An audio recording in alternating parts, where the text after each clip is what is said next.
with Denzel Washington, one of the great, great, great film actors of all time. Especially that scene between him and ASAP Rocky in the studio, in that makeshift studio. I think that might have been ASAP's first real scene. He was nervous when they got into it. You know, it's like playing tennis with somebody who's better than you.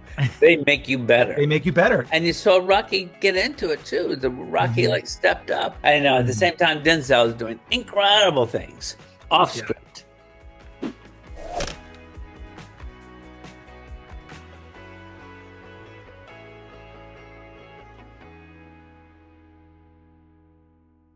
Welcome, Barry Alexander Brown. Thank you so much for joining us today. And I'm very excited to talk about Highest to Lowest, about a great many things. We're kind of a similar generation. I actually remember Next Wave Films, which I think is something from way back in the Yeah. archives. Um, but I think I wanted to start because I remember seeing She's Gotta Have It. I think I saw it in Philly when I still lived there in a theater at like the Bourse or something, like some indie theater. In like 1986, Ah, God, no. When did it come out? It was like in the 80s, right? 86, 86, yeah. 86, yeah. So, and just like, the announcement of someone, right? Like it doesn't happen a lot. You see a movie or you hear a song. I remember like this is an odd comparison, but like seeing Pearl Jam early on and like back on I think on one of these Grammy Awards, and you're just like, oh my God, who's that Mm, yeah. and you were you've been working with Spike Lee since then, right? I think you did sound design on that. That's what Spike called it, sound design, but there was no design. There was no, it was all whatever was recorded, very dogma for the time. Yeah, I mean, there was no money for design, and I didn't have the experience to design. I was somebody, Spike knew that from what I was doing on my own films, that I could set up the tracks and I could do cue sheets Right. and it would be somewhat professional. So you could run dubbers without getting your tie stuck in I it. couldn't run a double. No, no, no, I could not run the double R even. I could probably figure out how to thread it, but Yeah. but no. Well, for people who don't know what those are, and it's probably the majority of people watching, Yeah. those giant walls like you'd see like now in like sci-fi movies of like these spinning reel-to-reel machines, and like you'd Yeah. have them all Right. lined up and they'd all be in sync, and like Yeah. I remember mixing was like such a physical art because you'd It have to really was. work the sliders It and hear was. everything. It's like it was just, kind of an amazing thing to watch someone with a gift mix film. But Yeah. gosh, we're already off topic. I should, but at any rate, having known that you've worked with him this long, um, it occurred to me to talk about a collaboration of that length because it's really, there must be some sort of symbiotic relationship. You sort of start to share a brain. Your influences must be similar. Yeah, we certainly have influenced each other. I mean, we came up together. Um, we've known each other since 81 and we became friends. And Spike was still at NYU. And uh, and I was making some movies, some very independent movies. And and we became friends and began to see that we also shared very similar points of view about movies, and really even points of view about entertainment. You Mhm. know that in the early '80s in New York, being part of the New York independent, you know, film scene, just liking entertainment for entertainment's sake Mhm. was not a very popular idea, you know. Right. And and we both loved Broadway musicals, for instance, you know. Really? Is Yeah, that so? This is, we'll talk a little bit more about Oklahoma um, opening highest to yeah, lowest. that's right. Interesting. And yeah, but as you see, Mhm. and so those kind of things drew us together as friends. And then when he did, she's got to have it. And at first he just said, I want you to work on it. And it wasn't a thing. I just said of what I would do. I just said, yeah. I mean, Mhm. my buddy's making a feature film. I'm going to work on it. Right. He asked me to do something. I'm there. And not everybody did that for Spike, you know. at that time in 1985, 86. And the people who didn't show up and just say yes, um, I think they were sorry about it later because they never worked with Spike, Yeah. you No, know? but that wasn't while he was at school, right? He had already No, no, graduated. no. He got out of school, I think, around 82. Okay. Yeah, it's just a powerful announcement in a way. And I'm not sure you make a movie to say, here I am, No, but there you make was, a movie because you're compelled to make movies. yeah, exactly. And, but it just had such a life to it and such a Yeah, personality to it. yeah. And I guess it couldn't help but sort of declare something. Oh, And, you absolutely, know, absolutely. And the um, thing that was, I mean, one of the things also it was declaring is that there was a incredible need and desire for films about African Americans, mhm, not black exploitation, right. you know, but just people. Hmm. And I mean, we were trying to finish that movie in the winter of 1986, spring of 1986, trying to raise the little bit of money that was needed to finish it. It just couldn't raise this money. And the general thing that kept coming back to us was there's not a market for movies like this. Hmm. People would say with all their wisdom, if there was a market, Hollywood would be making these movies.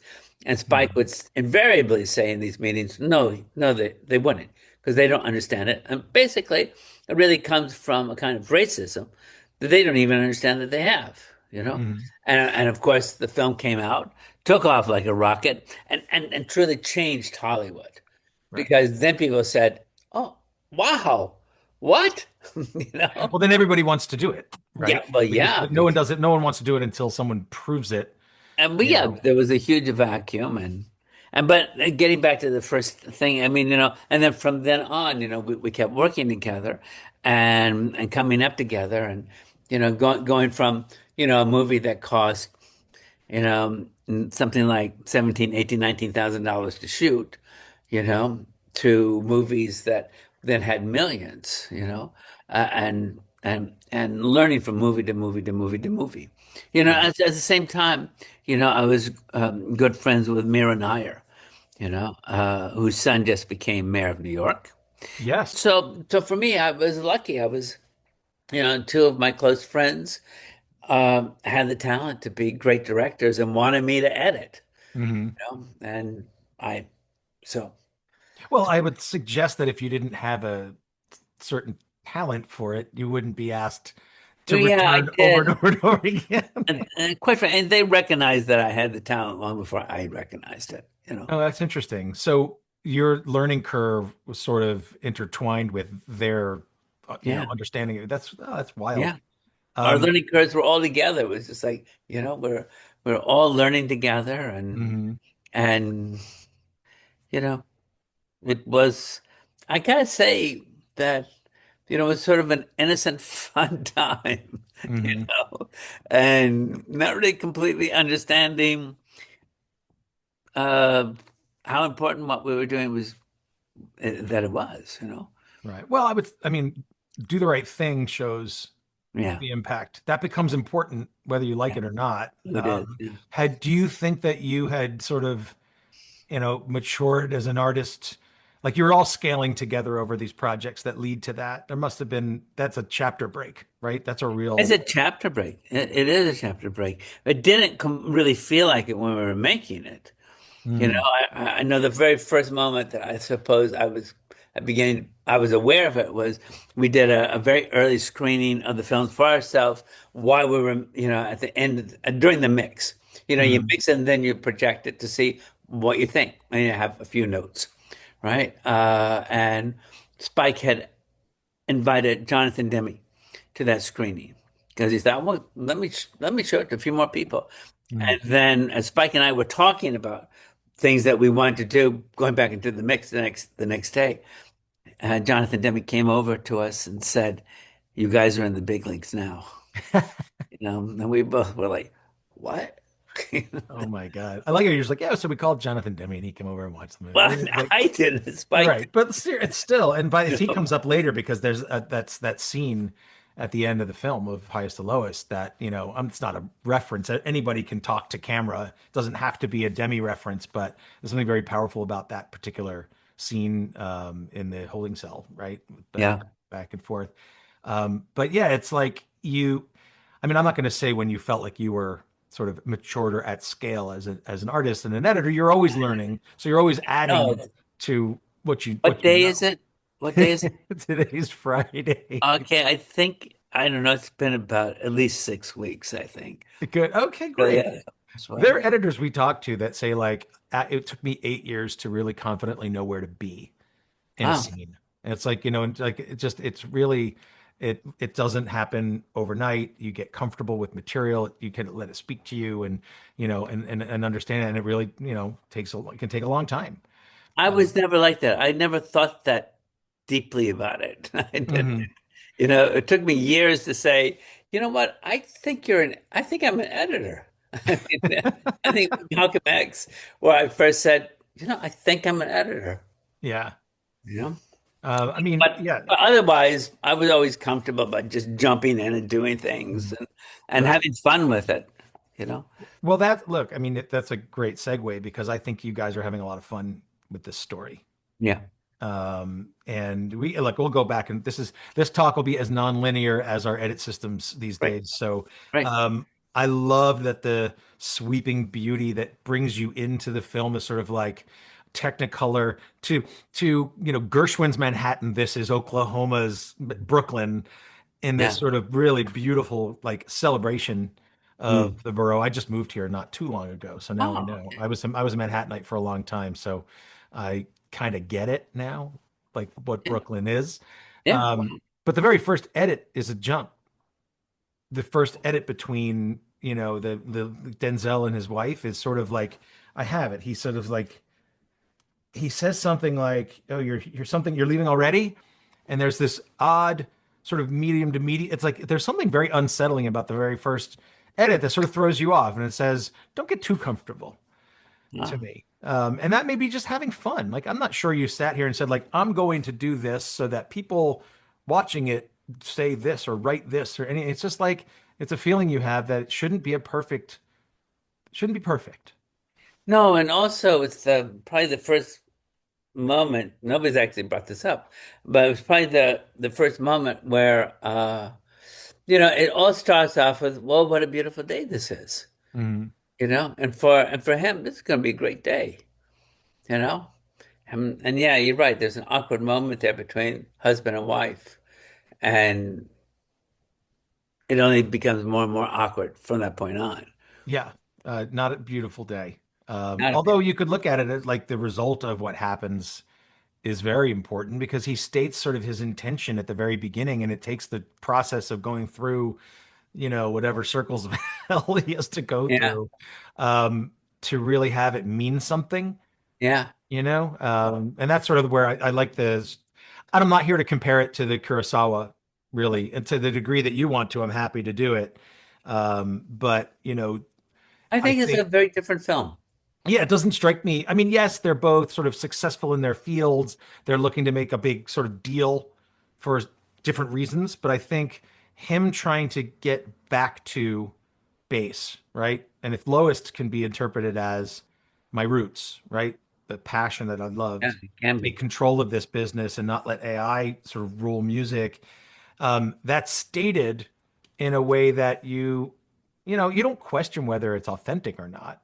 But I think going through the story, it brings so much more context to it in that he talks about how he used to walk the bridge and listen to music. And that's another thing that he doesn't do anymore because he's grown away from that contact, from Yeah, he's kind of elevated himself outside of it. And then he manages to do that.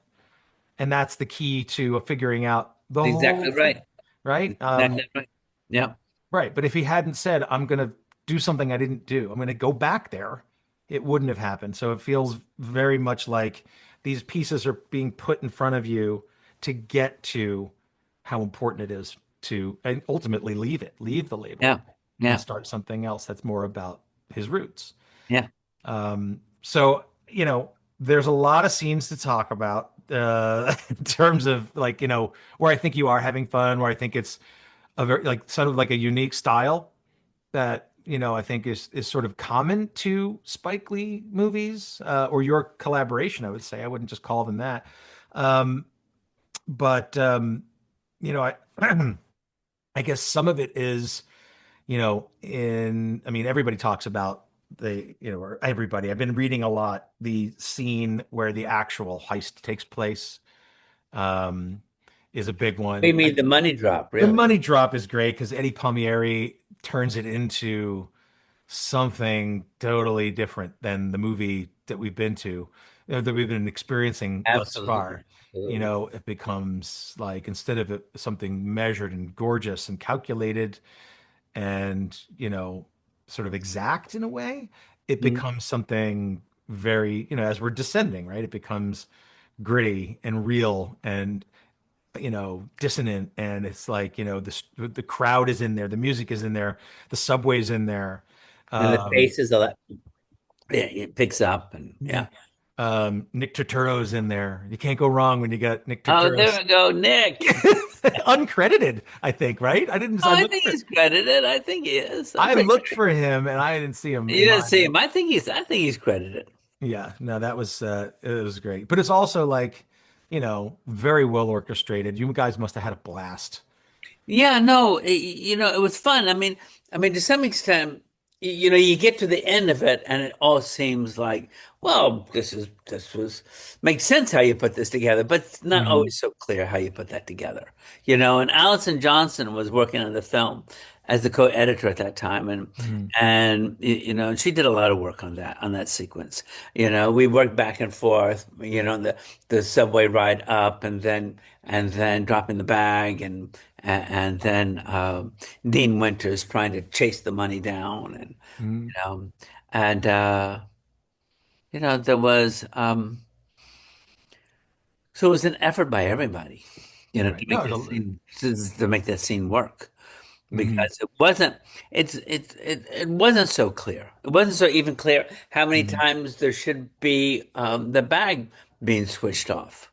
You know, all Mhm. that kind of things. I mean, there was,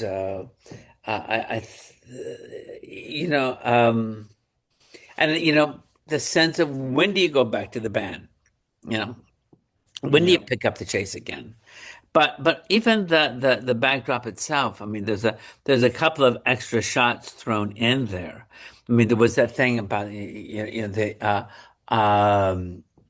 the emergency brake gets pulled.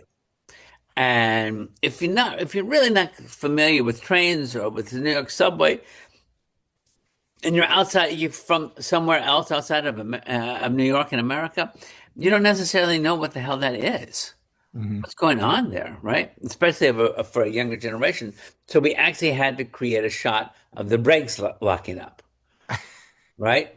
Right. And then there was the thing of the bag falling through, and so we added a shot there in post Mhm. of the bag actually hitting boom boom boom boom as it goes down through the tracks.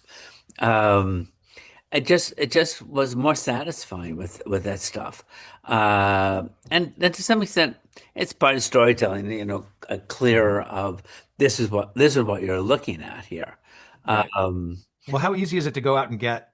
So this is material that you're saying during the edit, we could use this. These things would help, you like just with. You can't go out and get it. You got to create it. You have to have animators create it.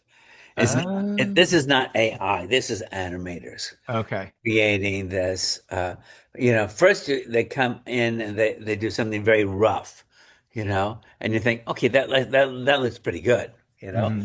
and then you have them start working on it. You Hmm. I just figured you go shoot it. know? It's not. You can't do that either. I mean, you might be able to, but it's a lot more controlled, Hmm. to get animators, and Randy Balsmeyer, has been great over the years He's with all been kinds of things. been talking about him for 20 years. I've been like Michael Berenbaum. You may know him. He Yeah, worked with the Coen brothers and yeah. worked with him. Everybody loves him. Oh yeah, and Randy's great, and he oversaw that, and you go to Randy and you say, "This is what we have in mind." Hmm. and then gets his guy who comes back and does it like in a day. Comes back with, something pretty simple. Yeah. And and you tweak that a little bit, and then you got it. The basic thing. Then it has to go off to other people to really create, to Hmm. really, animate the shot. And he So just that slots, you slot it right in, and it's just so like it that was so there the that whole time. And yeah, it's kind of wild. But that's also part of the writing process as an editor, which I think is yeah, great. it And I is. also think is totally misunderstood and underappreciated, is like how much of that, that process brings a story to fruition, because it's not just, that's not scripted, but it's No, important, right? no, no. Yeah, absolutely. And of course there's lots of things that little moments that aren't scripted that you're trying to throw in to Hmm. make the story compelling, to make the story clearer, Hmm. you know. I mean, Sometimes to just move the story a little bit to over to here. uh-huh. No, modulating is like, I mean, that's half the fun, is not just solving problems, but like, for example, I'll go to another scene a little earlier when he's talking to his pictures, and then his pictures of himself are talking to each other about what to do, right? There's no Yeah. effects in there. There's no one's animating anything. It's a confrontation between him, his And that's not mentors. scripted either. Oh my God. Okay. That's So he just, Denzel. That's Denzel doing stuff. so I didn't know how much he was sort of just having, just going at it, because it seems like in some places he's improvising. There, I was not. It didn't seem as if he was. So coming in and saying, "What would you do? What would you?" From the beginning, that's all him. That's all him. Wow. And then he sits down and does that whole thing, with the two pictures, the picture of him and his son and the picture of Mhm. himself. You talk to him.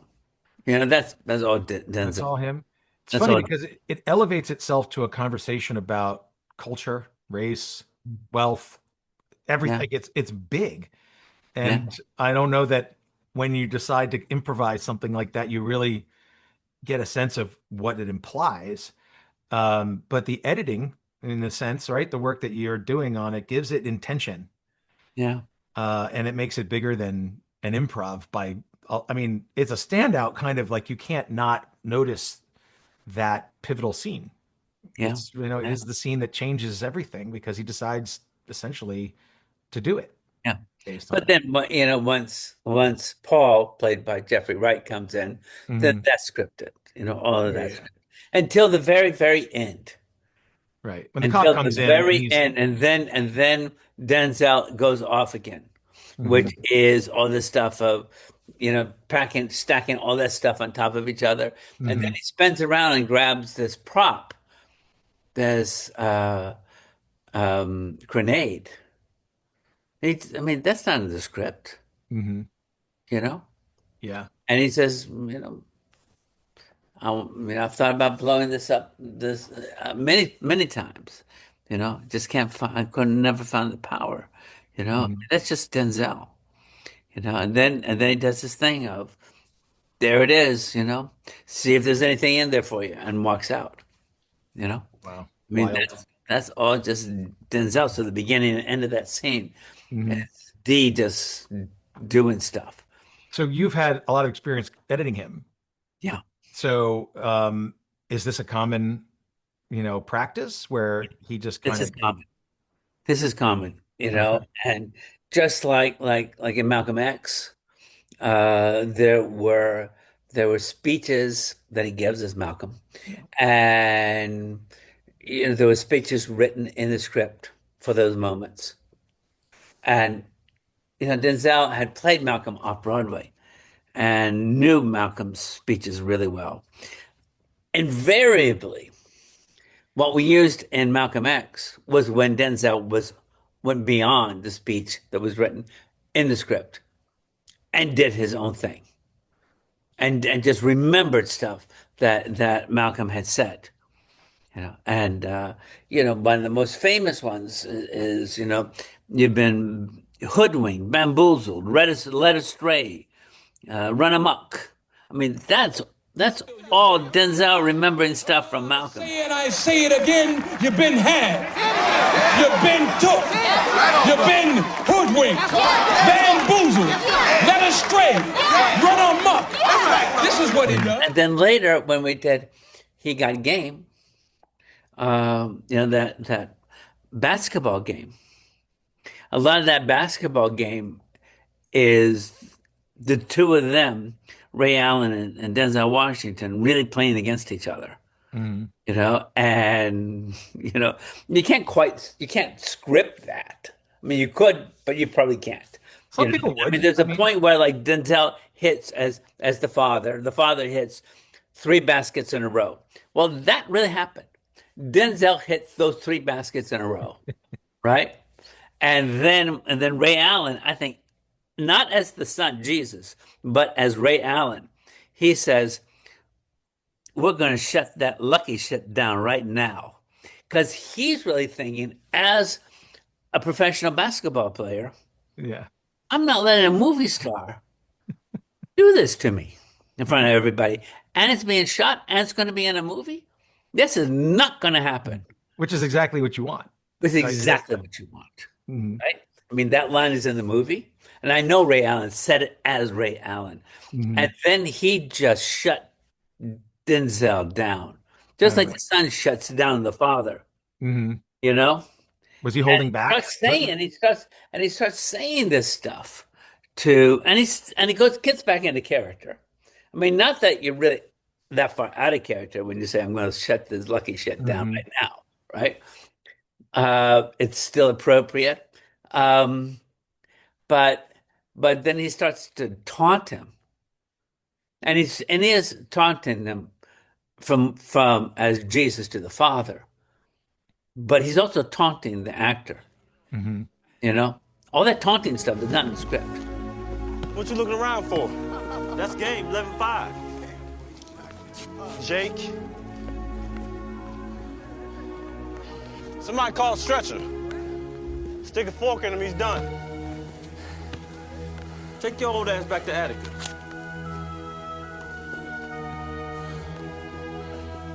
Right. So that's And well, and it's the then best of both worlds, right? yeah, Because you get and it. then yeah, and so yeah. Again, Denzel was able to bring something very real onto that court and make that happen.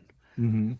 You know, Are you on set for this at all? no, Never. almost So never, so almost you never. get Malcolm X, I was on set as a second unit director, okay. so I was on set a lot, and I saw Denzel do stuff. Spike used multiple cameras for the very first time on Malcolm X, and at first he was uncomfortable with it, so he had me be around, because there'd be like three cameras. He said, you watch this camera, that camera. I mean, there was one scene in which the camera I was watching was a close up on Denzel, and the other camera was on Delroy Lindo, and I think another. I can't remember what the third camera was, but Spike said, watch this camera, which is Dee's camera. And there was a moment they're in the club, and it's when Malcolm is telling them, no, you got it wrong. You got the numbers wrong. I mean, this is what I played. You slipped, right? And there's one take in which he's got this cigarette. Denzel's got this cigarette. He doesn't smoke. He's got this cigarette, and the smoke comes into his eyes. And there's a lot of actors who would say at that moment, cut, cut, cut. Listen, I got smoke in my eyes. I got to quit, right? But Mhm. Denzel doesn't do that. Denzel plays with it. He uses it as a moment. He uses that. He goes like this, and he's delivering the line, and it's just real. Yeah.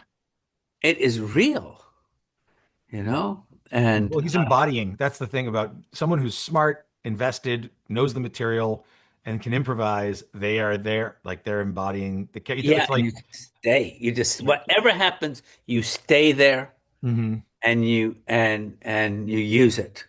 right. And that's what I've seen over and over with Denzel Washington. This incredible talent. He is one of the great, great, great film actors of all time. my son is studying Macbeth, and his Macbeth is the next on the. We wanted to watch the one that was sort of like that. We watched the BBC Patrick Stewart one because Uh-huh. it was most true to the text. Hmm. And the test wasn't on a movie version of the it was on the book. So we're gonna watch Denzel's Macbeth. Like what was that? A Cohen joke, right? Joel and Ethan, or was it just one at Yeah. the time? I can't remember, but yeah, it Yeah. was cool. No, he's amazing to watch because you know you're in good hands. Um, and I imagine watching the dailies must be like, oh my God, like it's just an embarrassment of riches, or just Yeah, options, right? yeah, yeah. I Um, mean, especially that scene between him and ASAP Rocky in the studio, in that makeshift studio. that's another improv. That's the Is that? scene, but that's also a scene where Denzel brought a lot in, and I think that might have been ASAP's, that might have been Rocky's first real scene, Wow. and I think Rocky was nervous, and when they got into it, and Rocky was, it's like playing tennis with somebody who's better than you. They I make got you the blicky They better. on make me, you better. OG, No. so don't try nothing tricky on me, OG. I got mine too, young G, 9 millimeter. And a lot of reasons why you shouldn't with me either, young G. I'm the one that can pay you. I don't need to be the one that's gonna slay you. Is this a battle right now? I'm the brutalizer. I'm the Buddhicizer. I'm the accelerator. I ain't the type of that be pissing in your elevator, but sometimes the rap game remind me of the crap game. I used to sport Bally's and Gazelles with black frames, but now I'm in the new chicks, Tex, and Becks. Come on, represent. Give me something. I gotta feed the streets, my lady, and a newborn kid, and I ain't trying to go back and do another bid, you dig? Then handle your business and do what's right. And you saw Rocky get into it too. The Rocky Mhm. like stepped up, and there was only like one take in which he keeps repeating the word hoping. Hoping you notice me. Hoping, Mhm. hoping, hoping. And I thought, oh man, this is beautiful. This is beautiful stuff. I know at the Mhm. same time, Denzel is doing incredible things off Yeah. script, you Well, it's know? also it does like going back to Macbeth. There's a Shakespearean meter Yeah, to you're what's right. going on between them. It Yeah, becomes more than just an argument. It yeah, does become like moral poetry. That am I yeah. saying? Maybe I don't know. That's going a little out there, but it's like I think it's poetry for sure. yeah. Well, Then there's Spike's ability to either ring actors in mhm, or let them fly. And he recognizes when somebody's flying. mhm, I'll tell you one story on Malcolm X for a scene that I was around. It was that ballroom scene in which Malcolm Little is going to dance with this white girl for the very first time, right? And at some point, Denzel has said to me before this one take, he said, I'm going to try something. I mean, he said to me, I don't know why he was saying it to me, but he said it.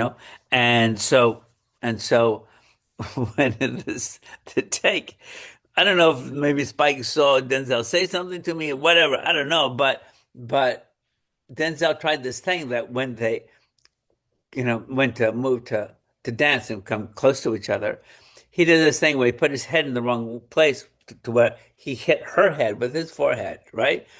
And you know, and then Denzel does this, and Spike looked at me like it was my fault somehow.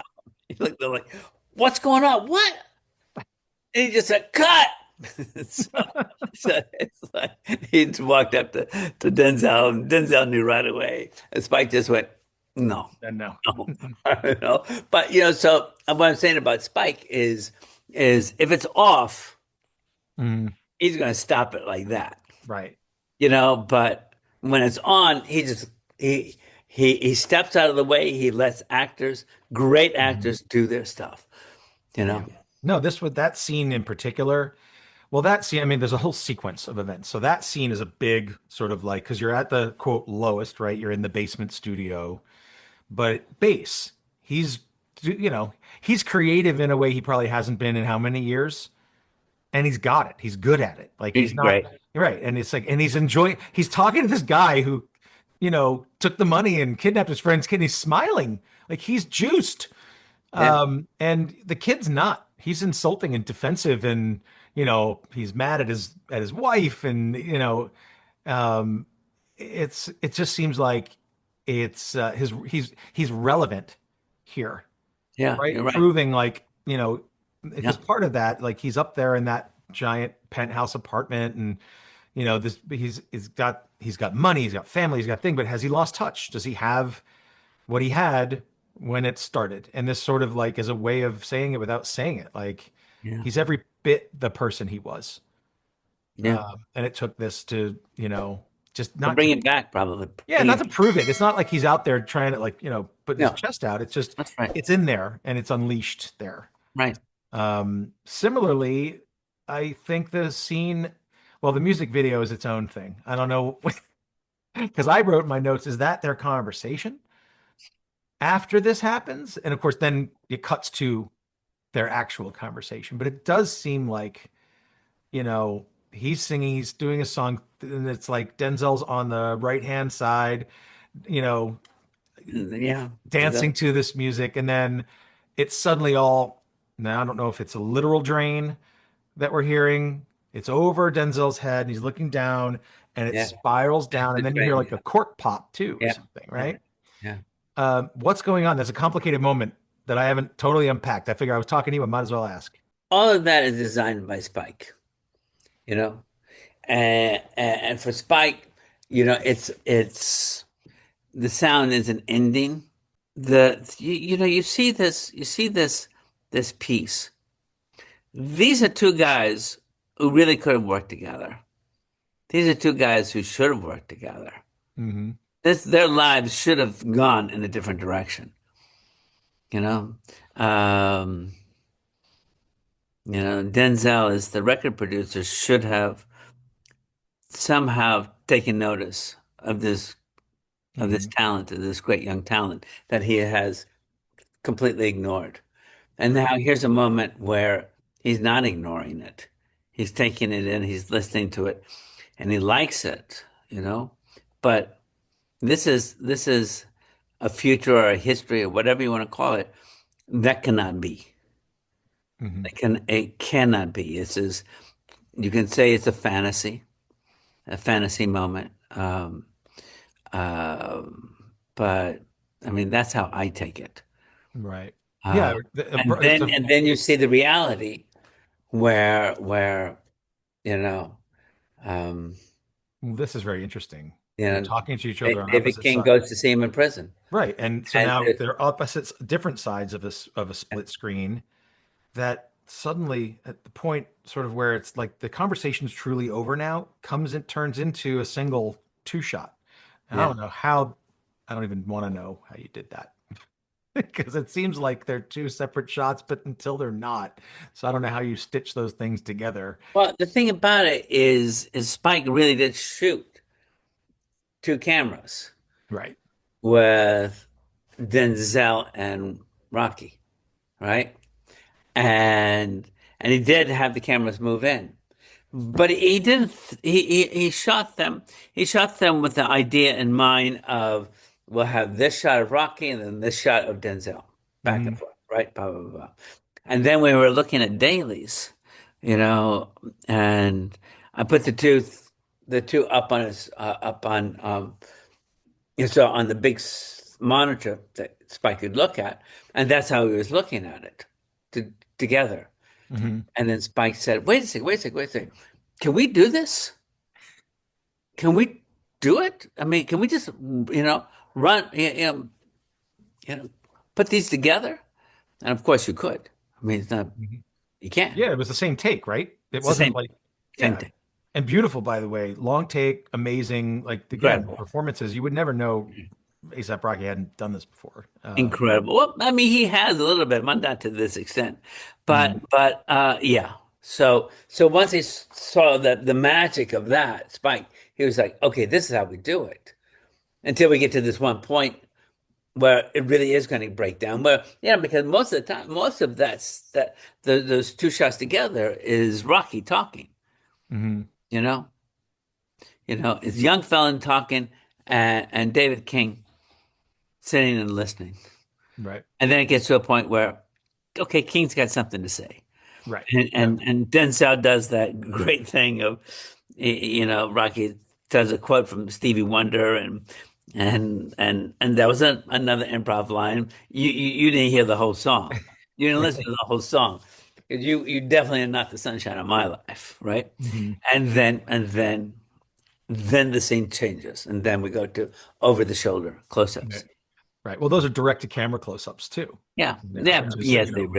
really are And I directed. do feel like that. I think we play a part in this, the audience, Yeah, right? It's like it's a decision to do that. There's nothing more, or I would say there's nothing less neutral. You've gone from the most neutral angle, these profiles, this kaleidoscope of combining it together into the most confrontational angle, which is this right to camera thing. We mentioned Jonathan Demme did it a lot, but yeah, there's no escaping from that, right? Like this is the final statement on this yeah, relationship, yeah, and it's not going to happen.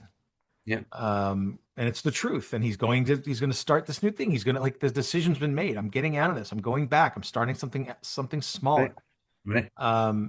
And there's this other thing in there, and I watched it a bunch of times because he says not all money's good money off camera, and it cuts Yeah, back to because that Denzel. wasn't really a line in the film, and in that scene, Spike wanted to reprise that line. But his lip, he cuts back right after he says it, and he's biting his lip, looking at him, and there's something going on in that look, Yeah, but it's a very intentional. It's like the look without saying anything says more than what I just said, which is we're done here. yeah, Something. I mean, I don't know. I was going to ask you, like, you chose it.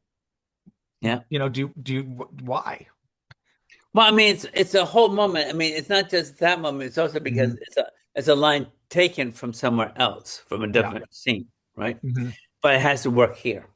And so it's even, Rocky delivers a line, then as he's sitting back, as he's sitting back like that, like I just closed this deal kind of a thing. Right. And he hears David King says, all money ain't good money. He goes like Mhm. that, right? Now, that all works because that's the right reaction. But that wasn't a moment. That was a moment that I found that was like, yeah, okay, this is the take we use so that he can Mhm. give us this moment Right. as a reaction. And then you got to cut to David King having a look of I don't know, almost completion. Well, you said it, not We, in this we life, right? Like, we are done, mhm. you know, Yeah. and that's my, you know, basically, yeah, like I said, these two guys should have worked together, you know, and Mhm. maybe somebody of less moral fortitude might have said, listen, this kid's right. Even though he tried to actually kidnap my son and kidnap Paul's son and beat him up, still, man, there's a lot of money on the table here. Or like, You know, call me in 25 years. and maybe I should let bygones be gone. Yeah. And just take the money. Do it. Take the money. But because obviously we got a lot of people who do that. You know, Mhm. who Well, have but no moral center. that's the journey he went. Like, that's what makes it make sense.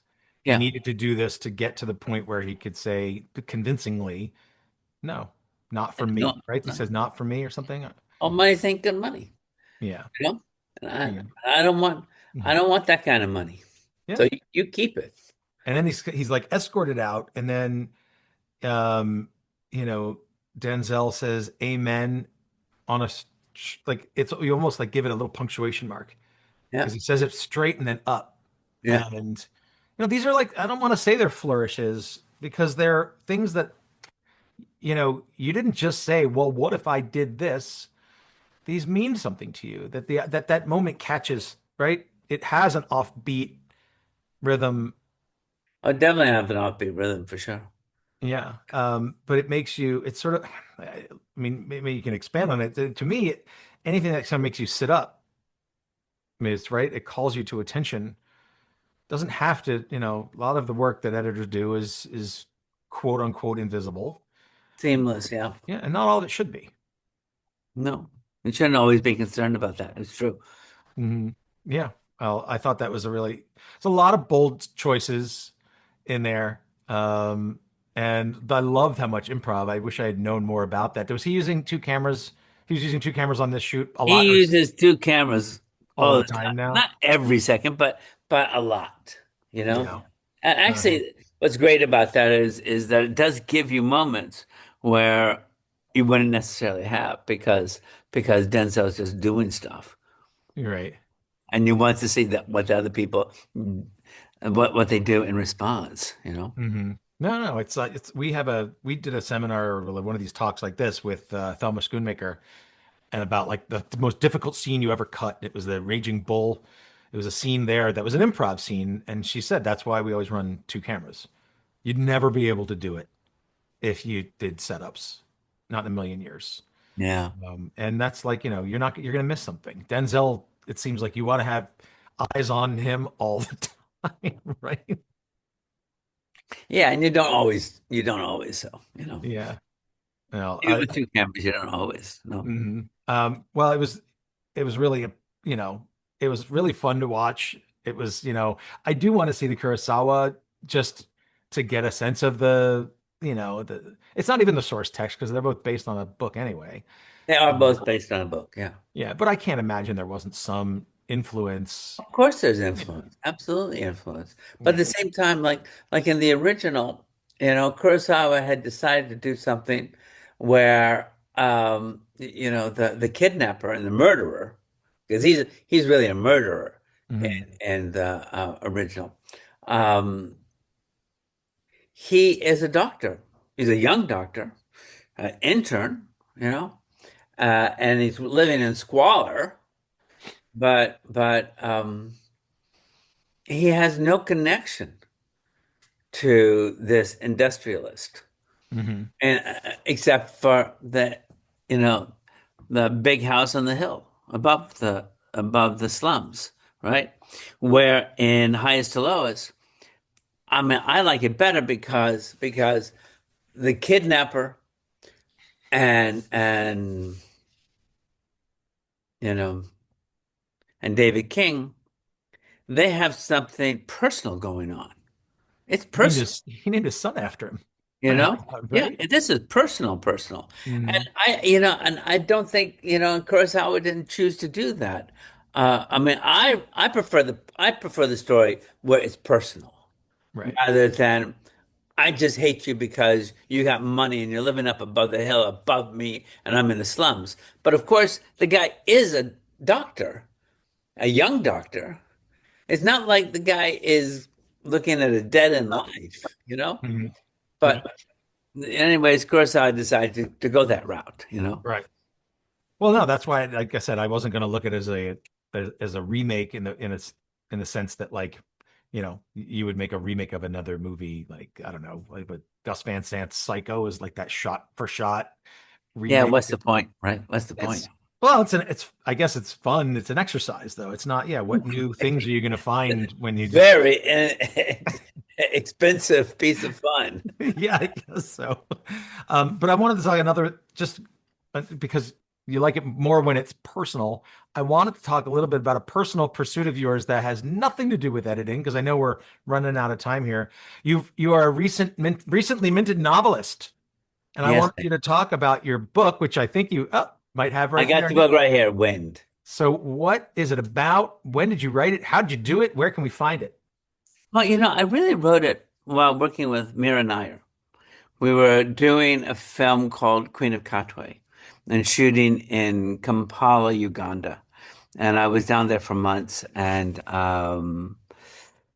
I had this idea for this book. It's fantasy. It's high fantasy, epic fantasy. And I found that I was inspired by living on the banks of Lake Victoria, and and I didn't do anything while in Uganda, mainly not do anything, um, for months beyond work on the film and then work on this book, Hmm. and and yeah, it was a great inspiring moment for me, and and Uganda had a big influence on the book Wind. Um, and Mhm. so, yeah, it's a first book of a trilogy. It's called the Torah trilogy. Uh-huh. And other people, including Mira at the time, said, "Wait a second, you're writing a book?" And You're like, no, I'm writing 3. and she said, "And it's a trilogy? What's the matter with you?" Right? And the book, I finished the book, and because I'm certainly not known as a novelist, nobody in America would read this book. Nobody, no agents, no Really? publishers. Uh-huh. No, and so I thought, well, I mean, that, quite frankly, to me, that sort of made sense. If I was Mhm. in their position, maybe I would do the same thing. And then a publisher picked it up in France, kind of by accident, and loved it, and took the book to be translated into French, Mhm. and then released it earlier this year in France. It's also still called Wind because he loved the Gotcha. title. Uh-huh. It's a Masso edition, Okay. and it's also called Wind Le Peuple Devant. And so once it got, people realized here in the book world in America that this is a book that was coming out in France. Then there was people who said, "Okay, let me read this thing," right? And then there was interest, Mhm. but I began to understand by people in the business, in the publishing business, that even if a big publisher came on and took the book, that I was going to have to really spend the money to promote it.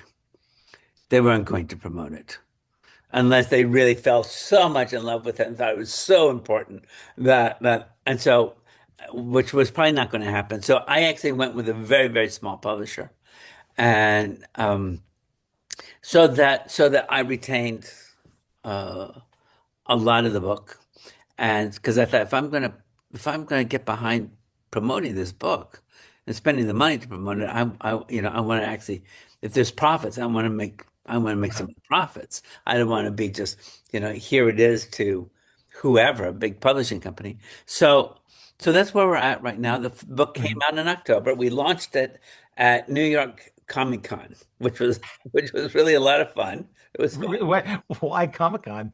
Is it It fast? just happened at the right time, and friends of Uh, ours are in that world. mhm.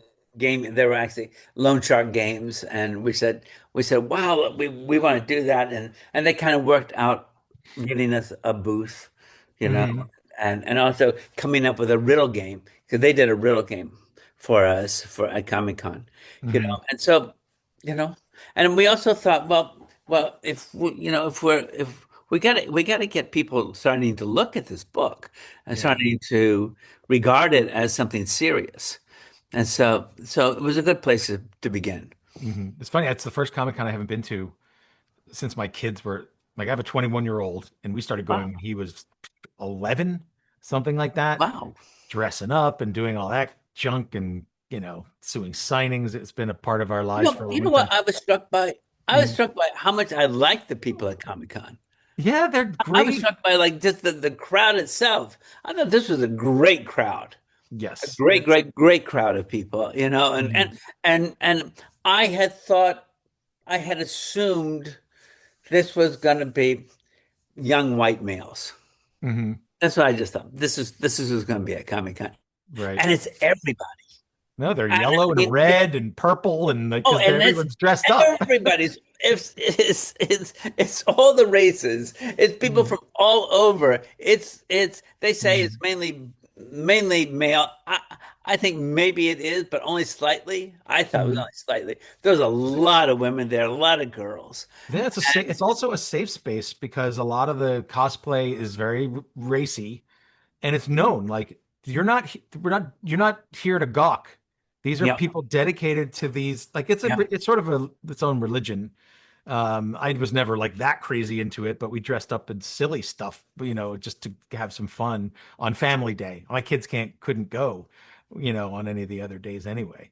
But it's a great crowd and probably a great place to have a book and sign it and talk to people about it. Yeah, it was really great. It was really, really great. And I walked away with a real appreciation Mhm. of Comic-Con and the fans and all that. Well, the Really. next one has to, So yeah, so this is the book. when's the next one? Well, do you even want to talk? I mean, you Yeah, started yeah, yet? yeah. The next one, Unwinding, is coming out in next fall. Wow. And we're going to be going back to BookCon in Mhm. April. And we're going to be doing a Kickstarter campaign in the springtime as well. That's great. And Send us then an and then email. the third book should be coming out the following fall. That's terrific. And I can get this at a bookstore near me. You cannot get it not yet. Is it get it on But you Amazon? can get it. You can get it on Amazon. Of course. I'll give I'm afraid Bezos my that's where you can money. get it right now. Okay. Well, then I You know, won't walk down the street to community bookstore. I wish it was there.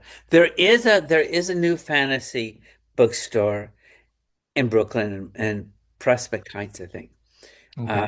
and I mean, it's new, like a Mhm. few weeks old. And we want to do something there. We also would like to do something at the Center for Fiction. Mhm. And that's on Lafayette near BAM. Okay. You Yeah, know, there's a couple really like, I'm in Prospect Heights, so that's close, but I want to oh read yeah, it. I'm there's going to read it before then. I'm going to get it on Amazon. go Yeah. you go into this bookstore. Okay, Uh-huh. I can't remember the name of it. I'm I'm sorry, going to look up but fantasy it's a bookstore. brand new this month, brand new. Okay. Okay, go in and ask for my book. It'll help them get your book, right? Well, it'll definitely be.